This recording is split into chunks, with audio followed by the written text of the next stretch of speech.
हो, तुम्हें पता तो है यह मेरा घर है, फिर तुमने हमें परेशान क्यों किया? कालू भैया, हमारा घर बारिश की वजह से टूटकर बह गया है।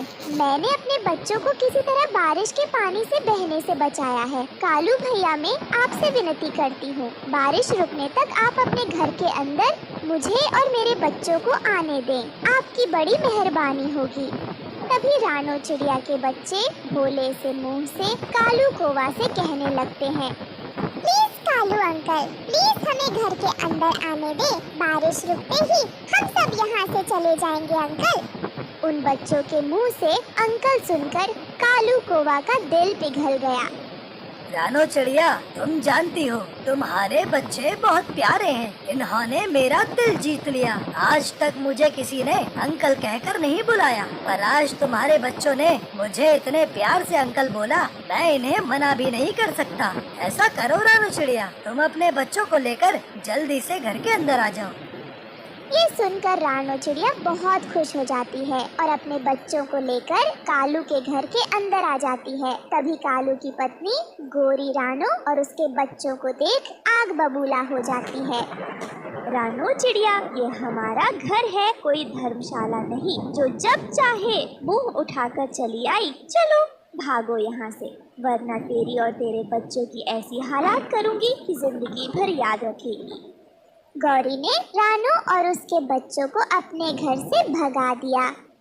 हे भगवान, मैंने क्या सोचा था और क्या हो गया। अंडे से बाहर आने की बात मैं बच्चों को कोई खुशी न दे सकी। कितने सपने संजोए थे मैंने, मेरे बच्चों के लिए सब टूट गए। आपने ऐसा मेरे साथ क्यों किया।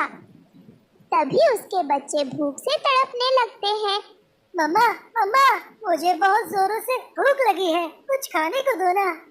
मेरे बच्चों, इतनी बारिश में मैं भोजन लेने कहाँ जाऊँ, मुझे कुछ समझ नहीं आ रहा। हाँ, याद आया, नदी किनारे एक जामुन के पेड़ है। मैं उस पेड़ से जामुन तोड़कर लाती हूँ अपने बच्चों के लिए, पर उससे पहले मैं अपने बच्चों को छिपा देती हूँ। फिर रानो चिड़िया अपने बच्चों को एक पत्ते से छुपा देती है।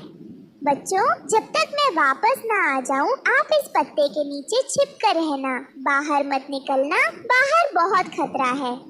फिर रानो चिड़िया नदी पर जाती है। वो जामुन के पेड़ से जामुन तोड़ने लगती है। तभी उसे चील बाबा पानी में डूबते हुए दिखाई देते हैं। वो मदद के लिए पुकार रहे थे। रानो बिना सोचे समझे उन्हें बचाने के लिए चली जाती है। बाबा जी, आप इस टहनी को पकड़कर पानी से बाहर आ जाएं, जल्दी करिए, पानी का भाव बहुत तेज है। चील बाबा धीरे धीरे पानी के ऊपर आ जाते हैं। बेटा, तुम्हारा बहुत बहुत शुक्रिया जो तुमने मेरी जान बचाई। बेटी, मुझे कुछ देर के लिए अपने घर ले चलो, मैं आराम करके फिर अपने घर चला जाऊंगा। मेरा घर यहाँ से बहुत दूर है, मैं बहुत ज्यादा थक गया हूँ।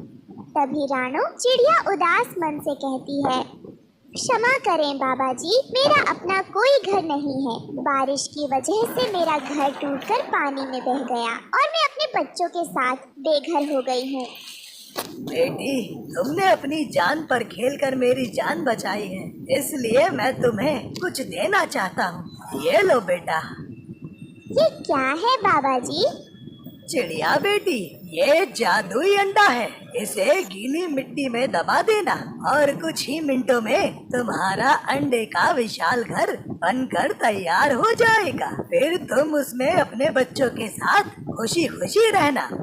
बाबा जी, अंडे का घर बनाने का क्या फायदा, बारिश में कोई भी शिकारी पक्षी उसे तोड़ जाएगा।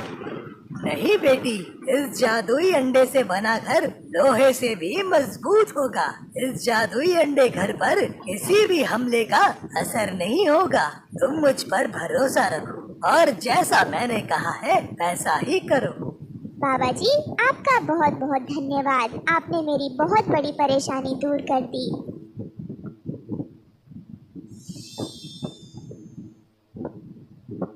दोस्तों, आपको हमारी आज की कहानी कैसी लगी? हमारी कहानी को लाइक करें, कमेंट करके अपनी राय हमें दें। आपके कमेंट और लाइक हमारे हौसले को बढ़ाते हैं। अगर आप हमारे चैनल पर नए आए हैं तो हमारे चैनल को सब्सक्राइब करना ना भूलें। आपका धन्यवाद।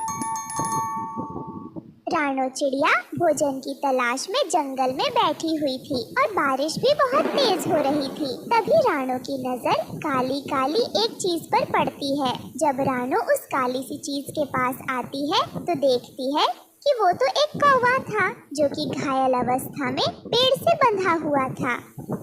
मुझे बचा लो चिड़िया, मुझे मरने से बचा लो। कौवे, आपको ऐसे किसने घायल अवस्था में इस पेड़ से बांध दिया है? वो उन लोगों ने मुझे बहुत मारा और मेरे सारे पैसे लेकर भाग गए और मुझे इस पेड़ से बांध गए। बहुत दुष्ट थे वो सब। तुम्हारे पैसे भी छीन कर ले गए, फिर तुम्हें उन्होंने इस पेड़ से क्यों बांध दिया? वो मुझे इसलिए यहाँ बांध गए ताकि मैं यहाँ तड़प तड़प कर मर जाऊं और किसी को कोई बात ना बता पाऊं। कौवे, मैं तुम्हें अपने घर ले जाती हूँ और जब तक तुम ठीक ना हो जाओ तुम मेरे घर रहना। फिर चिड़िया कालू कौवे को उठाकर उसे अपने घर ले आती है और उसकी मरहम पट्टी कर देती है। मुझे लगता है कि आपके पंख की हड्डी टूट गई है। मैं आपके लिए भोजन भी ले आती हूँ और डॉक्टर तोताराम को भी बुला लाती हूँ, वो आपकी हड्डी भी जोड़ देंगे। चिड़िया, आप कितनी अच्छी हो। अगर आप मुझे उस पेड़ से छुड़ा कर न लाती तो अब तक तो जालिम चीले मुझे खा गए होते। तुम चिंता ना करो, जब तक तुम ठीक नहीं होते मैं तुम्हें अपने घर से नहीं जाने दूंगी। चिड़िया, आपके इन अंडों से बच्चे कब तक निकलेंगे? अभी कुछ दिन बाकी है मेरे अंडों से बच्चे बाहर आने में। फिर चिड़िया वहाँ से चली जाती है। वो पहले कौवे के लिए भोजन की खोज करती है और फिर तोताराम को भी अपने साथ ले आती है। इनकी हड्डी जोड़ दी है, लेकिन अभी कुछ दिनों तक ये उड़ नहीं सकते। जब तक तुम्हारी हड्डी ठीक ना हो जाती तुम उड़ने की बिल्कुल भी कोशिश न करना और आराम करना। फिर तोताराम वहाँ से चला जाता है। भैया, आपका नाम क्या है? मेरा नाम मेरी माँ ने कालू रखा था। मेरी माँ मुझे बहुत प्यार करती थी। चुप कर जाए कालू भैया, आप चुप कर जाए और ये लो, ये भोजन खा लो। आप जब तक चाहे तब तक मेरे घर में रह सकते हो। फिर चिड़िया अपने घोंसले में और कौवा अपने घोंसले में सो जाता है और दूसरे दिन